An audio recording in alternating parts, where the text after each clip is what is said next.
여러분 추석 명절 잘 보내셨나요? 벌써 우리 9월의 마지막 주일인데 다음 주면 우리 2021년의 마지막 분기가 시작이 됩니다. 시간이 참 빠른 것 같습니다. 2021년이 시작된 지 얼마 되지 않은 것 같은데 벌써 이제 하반기 반을 지나고 또 이제 마지막을 향해 달려가고 있습니다. 빠르게 지나는 우리 이 시간, 이 세월 우리 잘 아끼고 잘 사용하는 우리 청년부 여러분들이 되기를 바랍니다. 여러분들 어른들이 세월이 야속하다라는 말을 하는 것을 들어본 적이 있으실 거예요. 세월이 빠르게 흘러가는 것이 너무 아쉽고 또 섭섭하기도 하고 그래서 속상하다는 마음이 담겨져 있는 것 같습니다. 여러분들 10대일 때는 못 느끼던 그 세월이 이제 20대가 되면서 느껴지는, 그래서 이제 나이가 먹었구나 하는 생각을 할 때가 있죠. 종종 우리 청년들 중에도 그래도 아직 젊은데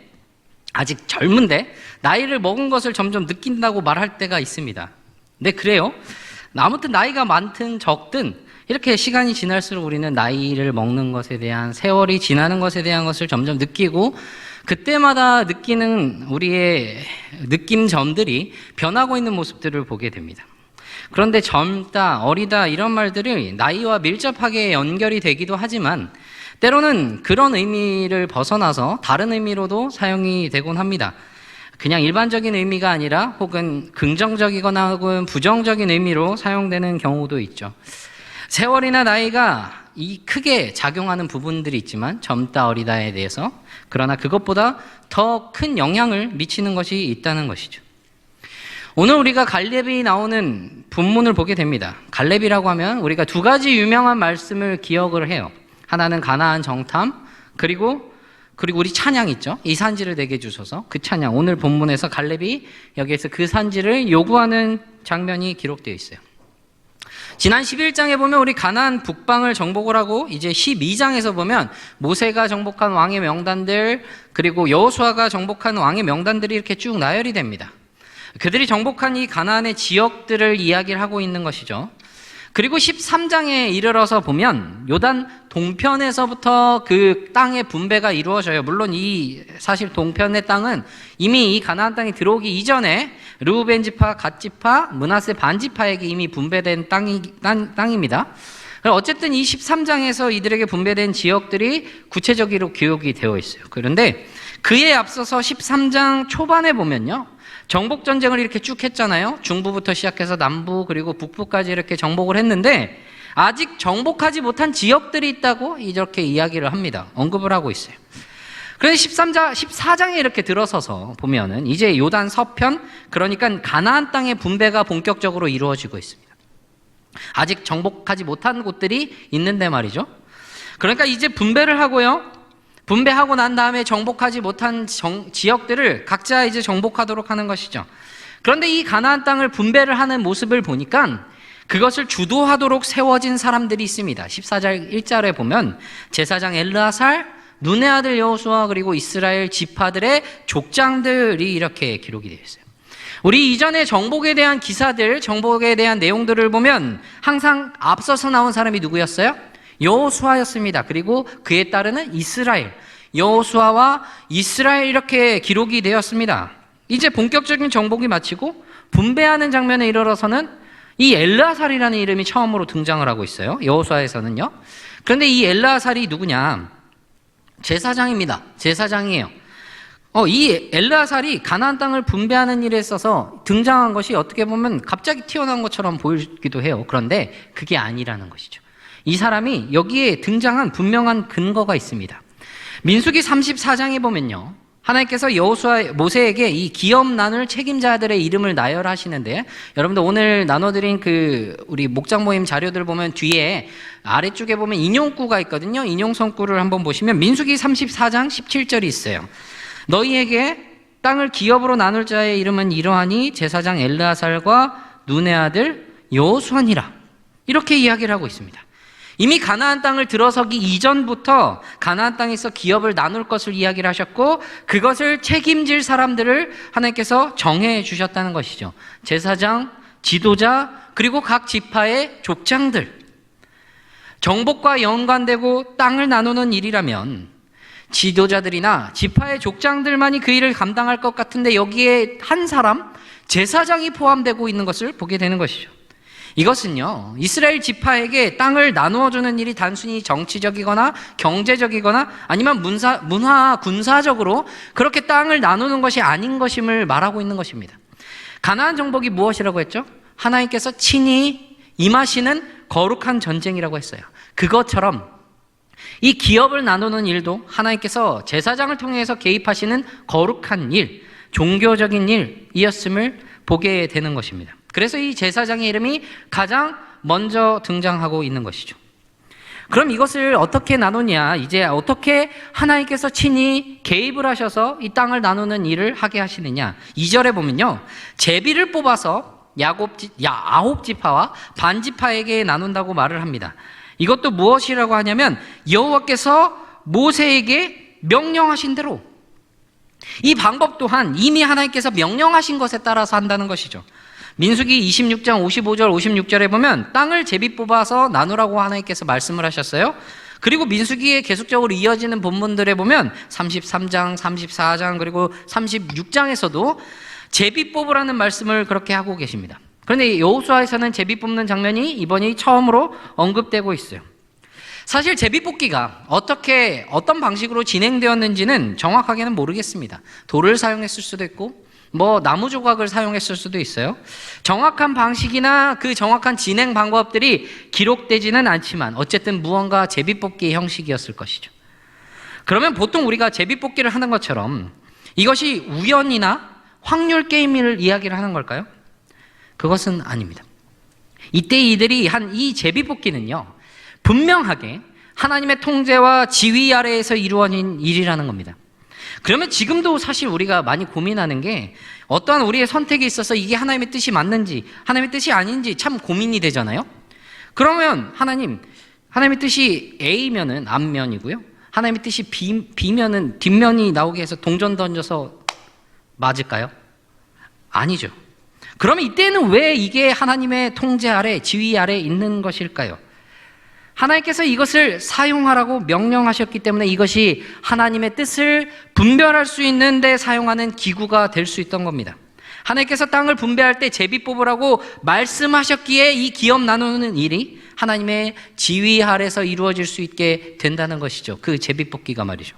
그렇기 때문에 이 기업을 나누기 위해서 제비 뽑는 일은요, 복불복도 아니고요, 운빨 게임도 아닙니다. 하나님의 거룩한 전쟁을 통해서 얻은 그 땅을 하나님의 손에 맡겨드린다는 의미예요. 하나님의 손에 그 모든 것들을 맡겨드리고 하나님의 처분에 맡긴다는 의미를 말해주고 있다는 겁니다. 그러면 이제 이 기업 나눈 일이 본격적으로 진행이 될 텐데 여기에서 전제가 되고 기본적으로 깔려있는 사실이 무엇이에요? 이 일이 하나님께서 주도하시는 일이다. 하나님의 명령하신 대로 행할 때 그 뜻 가운데 이루어진다는 것입니다. 15장에서부터 보면요, 이제 유다 지파에 분배된 땅들이 쭉 기록이 돼요. 그런데 그에 앞서서 유다 지파의 한 사람이 등장을 합니다. 갈렙이에요. 여러분, 갈렙이 누구죠? 민수기 13장에 보면 가나안 땅에 정탐을 들어간 12명의 사람들이 있습니다. 그 중에 10사람들은 부정적인 보고를 했는데 딱 두 사람만 긍정적인 보고를 했어요. 이 땅을 하나님께서 우리에게 주셨다고. 누구죠? 여호수아와 갈렙입니다.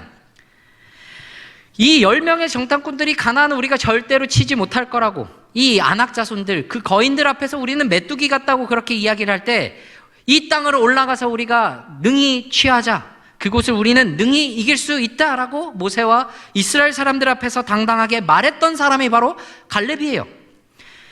이 일로 인해서 여러분들 출애굽 1세대들은 어떻게 되죠?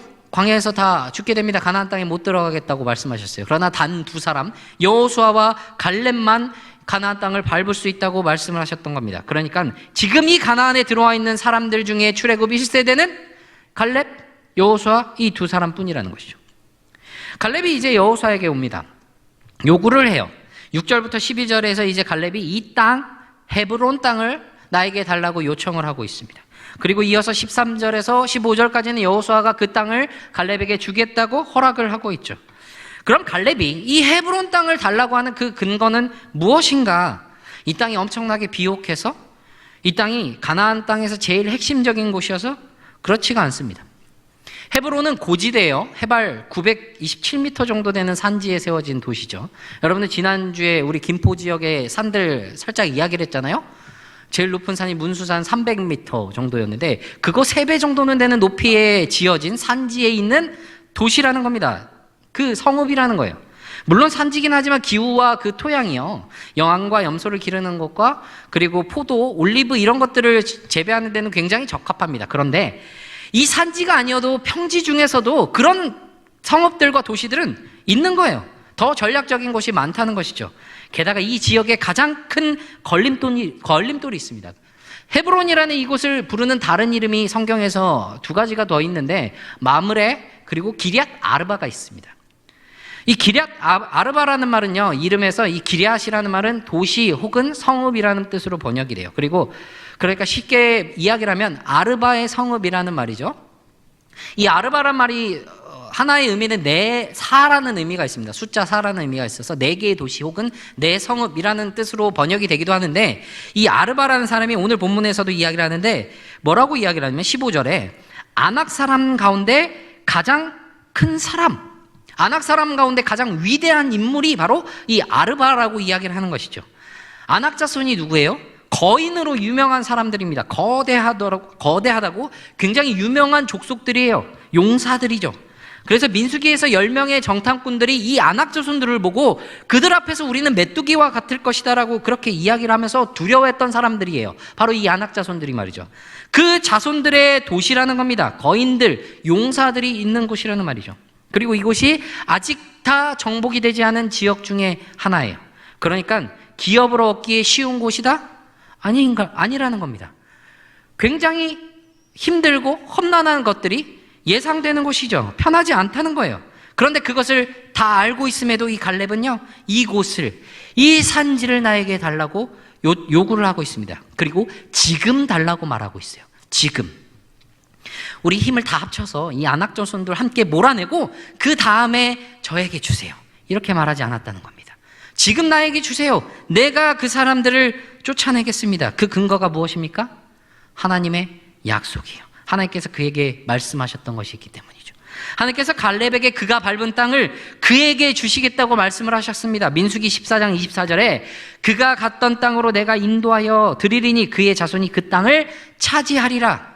신명기 1장 36절에서도 다시 한번 여기서 그는 갈렙입니다. 그것을 볼 것이요 그가 밟은 땅을 내가 그와 그의 자손에게 주리라. 그 약속이 있었던 겁니다.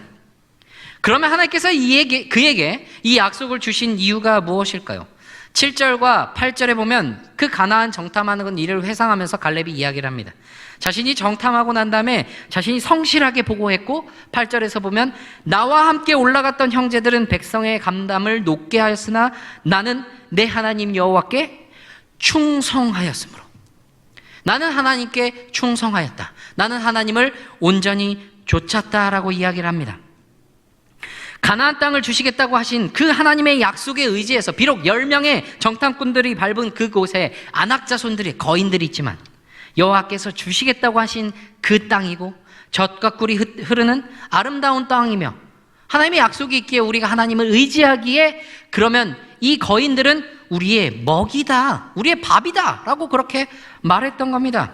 그의 그러한 모습을 모세도 인정을 했어요. 그리고 증언을 했습니다. 9절에 보면 그날에 모세가 맹세하여 이르되 내가 내 하나님 여호와께 충성하였은즉, 갈렙이 하나님을 충성하였던 모습을 모세도 인정하고 있는 모습을 보여줍니다. 거기에 여호수아마저도 그것을 인정을 하고 있습니다. 13절에 보면 여호수아가 이제 헤브론을 이 기업으로 갈렙에게 줍니다. 그리고 나서 14절에서 말하기를 이는 그가 이스라엘 하나님 여호와를 온전히 좇았음이랴. 갈렙이 여호와를 온전히 따른 것, 그의 순종을 갈렙 자신도 모세도 그리고 여호수아도 인정하고 증언을 하고 있습니다. 그리고 이 헤브론을 그에게 기업으로 삼게 했어요. 그런데 아까 말했죠? 기업의 분배가 누구의 권한이라고 했어요? 하나님의 권한입니다. 그러면 누구의 지휘 아래 있습니까? 하나님의 지휘 아래 있습니다. 하나님도 이 갈렙이 여호와 하나님을 온전하게 쫓았음을, 충성되게 따랐음을 인정하고 계신 것이죠. 그래서 그에게 약속을 주셨고 이 약속을 지금 이루게 하시는 겁니다.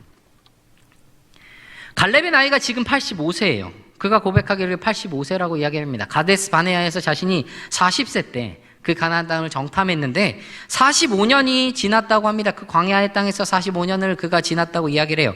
오늘 갈렙의 각오라는 본문의 제목을 이렇게 적었는데, 그러면 그의 각오가 그런 그의 모습을 통해서 우리에게 보여주고 하는 모습이 나이와 상관없이 나이가 많더라도 열정적으로 달려가라는 그런 겁니까?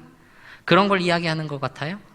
물론 그러한 점도 우리가 분명하게 배워야 할 부분이에요. 갈렙이 40세에도, 나이가 들어 세월이 지나도 80세, 85세에도 하나님께 대하여 충성했고 하나님을 온전히 좇았고 그의 약속에 따라서 젊을 때와 마찬가지로 싸울 수 있다고 말하는 것을 우리는 또한 배울 점이긴 합니다. 그의 변하지 않는 믿음, 이 순종, 이 충성을 분명히 배워야 할 부분이라는 것이죠. 그런데 그게 주가 아닙니다. 그게 먼저가 아니에요. 그의 나이를 이야기하고자 하는 것이 아니라는 겁니다.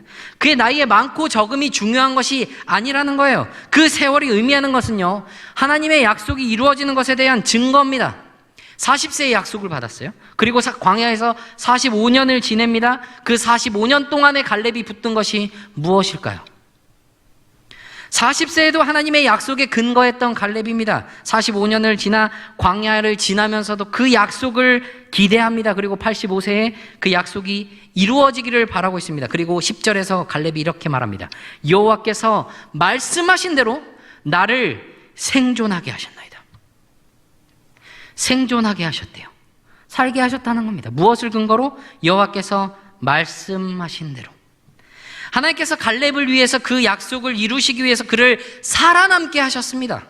갈렙의 순종과 충성은 살아남은 그 이유라는 거예요. 살아남게 하신 그 은혜, 그 약속대로 이루기 위하여 그를 생존하게 하신 그 신실하심, 그것에 근거하기 때문에 그 이 땅을 그가 얻을 수 있다고, 그 거대한 아낙 자손들 나에게 밥이라고 먹이라고 그들을 쫓아낼 수 있다고 여호와께서 말씀하신 대로 40세에도 그랬고요, 85세 지금도 가능한 일이라고 그렇게 말하는 겁니다. 그리고 여기에서 우리가 하나 더 생각해 볼 문제가 있습니다. 그 약속을 주셨는데 그 약속을 지금 이루어 주시고자 하는데, 이 본문이 요단 서쪽, 그러니까 이 가나안 땅을 9지파와 반지파를 분배하는데 가장 처음 나오는 이유가 무엇일까? 단순히 그가 유다 지파이기 때문에 그럴까요? 장자 지파인 유다 지파이기 때문에? 갈렙에 대해서 설명하고 있는 6절을 다시 한번 보면 그에 대해서 이렇게 말합니다. 그니스 사람 여분네의 아들 갈렙. 그니스 사람. 그니스 사람이라는 그 명칭을 찾아보면요, 처음 등장하는 것이 창세기 15장이에요.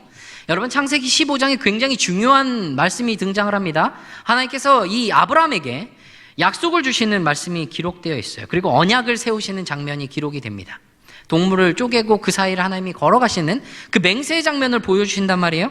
그때 하나님께서 이 아브라함에게 약속의 땅을 주시겠다고 하면서 그 범위를 쭉 이야기를 하십니다. 범위를 쭉 이야기하시는데, 그때 이제 창세기 15장 19절부터 21절에는 그 범위 안에 살고 있는 가나안에 사는 족속들을 나열하십니다. 그 중에 그니스 족속이 있어요. 그러니까 가나안에 있는 여러 족속 중에 하나라는 겁니다. 나중에 창세기 36장을 통해서 보면 이 에돔 족속의 이 하나 있음을, 이 그니스 족속이요, 에돔 족속의 하나인 것이라는 것을 보게 됩니다. 그러니까 정리하면 갈렙의 계보를 거슬러 올라가면 그들의 조상이 이 애굽의 노예로 사로잡혀 있을 그때에 유다 지파에 편입된 이방인이라는 겁니다. 여호와 신앙을 받아들이고 이스라엘의 한 일원으로 편입된 이방인들 중에 하나였다는 거예요. 그리고 그 계보로 이어져서 갈렙이라는 인물이 있다는 것이죠. 이방인으로서 이스라엘의 이 유다 지파에 편입된 그 가문의 갈렙이 출애굽 20세대 중에서 광야 생활 중에서 유의하게 죽지 않고 이 가나안 땅에 들어왔고, 그리고 지금 그가 하나님께서 약속하셨다고 자신이 차지하겠다고 달라고 요구하는 이 땅, 이 헤브론, 이곳을 정복하겠다는 의지 또한 굉장히 큰 의미가 있다는 겁니다. 헤브론이라는 곳이 굉장히 의미가 있는 곳이에요. 가나안으로 이주한 이 아브라함이 처음으로 그곳에서 장막을 친 곳입니다. 헤브론에 있는 마므레 상수리 수풀에 그가 처음 장막을 쳤어요. 그리고 그를 이었던 이삭과 야곱, 그 족장들이 그곳에 거류했고요, 아브라함의 아내 사라가 처음으로 죽어서 그곳에 처음 장사되었고, 그 이후에 아브라함도, 이삭과 리브가도 그리고 야곱의 아내 레아도 그곳에 장사되었던 것입니다. 이스라엘에 있어서 큰 의미를 가진 곳이 이곳이 바로 헤브론이라는 거예요. 이곳을 갈렙이 정복하여 차지하겠다고 말하는 것이 얼마나 큰 의미가 있는 건지 알지 못하겠습니다. 그리고 그가 그곳을 차지할 수 있겠다고 한 가장 큰 근거가 무엇일까요? 12절에 이렇게 이야기를 합니다. 그날에 여호와께서 말씀하신 이 산지를 지금 내게 주소서. 당신도 그날에 들으셨거니와 그곳에는 아낙 사람이 있고 그 성읍들은 크고 견고할지라도 여호와께서 나와 함께 하시면, 여호와께서 나와 함께 하시면 내가 여호와께서 말씀하신 대로 그들을 쫓아내리이다. 하나님의 약속이 있기에, 하나님의 말씀하셨기에 약속하신 대로 함께 하실 것을 믿기에 그 땅을 차지할 수 있을 것이라는 그 믿음의 고백을 할 수 있게 되는 겁니다. 40세에 그에게 약속하시고 지금까지 살게 하신 그 신실하신 하나님께서 그에게 약속을 지키실 것임을 분명하게 믿고 있는 것이요, 그가 온전히 여호와를 쫓았기에 이 일이 이루어졌다는 것은 그 이후의 일이라는 겁니다. 하나님의 약속이 먼저예요. 그 약속의 족속이 아닌 저주를 받았어야 하는 그 족속에서 건져주시고 그곳에서 건져주셔서 복의 자녀가 되게 하신 것, 그것이 먼저라는 겁니다. 아까 창세기 15장에서 하나님께서 아브라함에게 약속을 주신 것을 언급했는데 거기 너무나도 중요한 말씀이 있습니다. 15장 6절인데요. 아브라함이 여호와를 믿으니 여호와께서 이를 그의 의로 여기시고 그의 믿음으로 의인이 되었다라고 말하는 것은 하나님께서 그에게 믿음을 주시고 그 믿음을 의롭다고 여겨주셨기 때문에 가능했다는 겁니다. 갈렙이 여호와를 온전히 좇을 수 있는 것은요, 하나님께서 그를 저주 가운데서 복의 자녀로 건져주셨기 때문이에요. 그리고 그에게 약속을 주셨기 때문이죠. 그리고 그를 온전히 하나님을 따르는 사람으로 인정하시고 그렇게 바라보아 주셨기 때문입니다. 그렇게 갈렙이 그 약속을 의지하고 붙들 수 있었고 그 약속이 이루어지는 이때에 마치 내가 청년과 같이 싸울 수 있다고 고백할 수 있게 되었던 겁니다. 갈렙의 나이와 아무런 상관이 없는 것은 그의 열정과 담대함이 아니라 하나님의 약속이 건재하기 때문입니다. 그 약속이 그를 붙들기 때문이에요. 그리고 그 약속이 그 자신을 붙들고 있는 것을 알기 때문에, 하나님께 그 모든 것들이 달려있다는 것을 알기 때문에 하나님의 약속에 의지해서 선언할 수 있는 겁니다. 이 땅을 내가 차지할 수 있다고. 85세에도 나는 이전과 같이, 청년의 때와 같이 지금도 마찬가지로 그렇게 나는 싸울 수 있습니다라고 고백하는 것이 그 이유 때문이라는 거예요. 하나님께서 우리를 저주 가운데서 건져주셨습니다. 무엇으로 말미암아 그렇게 하셨습니까? 그리스도로 인해서 우리를 건져주셨어요. 우리가 무언가를 해서가 아니라 하나님의 그 긍휼하심으로, 하나님의 전적인 주권으로 우리를 보아주셨습니다. 우리를 돌보아 주셨던 거예요. 그리고 의롭다고 칭해 주셨습니다. 의롭지 않은 자들을 의롭다고 칭해 주신 근거, 그리스도의 의 때문이에요. 그리고 우리를 하나님의 복된 자녀로 삼아주셨습니다. 그리고 약속을 주시고 기업을 안겨주셨어요. 그 약속이 우리를 붙드는 겁니다. 하나님께서 그 약속을 통해서 우리를 붙들고 계신 것이에요. 만약에 우리가 붙들고 있다면 여러 어려움들이 있잖아요. 여러 힘든 것들, 그런 슬픔들 우리에게 닥쳐올 때, 우리가 가진 힘들이 다 빠질 때 그것 버틸 수 있겠습니까? 하나님이 붙들고 계시기에 우리가 버틸 수 있는 겁니다. 우리가 그 안에 붙들려 있을 수 있게 된다는 거예요. 그것을 아는 것이 바로 충성의 시작입니다. 그것을 깨닫는 사람이 순종의 모습으로 나아가서 온전히 여호와를 쫓게 된다는 겁니다. 믿음의 걸음을, 그 믿음의 싸움을 해나갈 수 있게 된다는 거예요. 주님이 우리를 그 약속으로 붙들고 계시기 때문에, 주님의 약속대로, 하나님이 말씀하신 대로 우리는 그렇게 따라갈 수 있게 되는 것이죠. 그러한 우리의 모습으로 하나님의 그 복된 청년의 삶을 지금, 그리고 앞으로도 지금과 같이 그런 모습으로 살아가는 저와 여러분이 되시기를 바랍니다.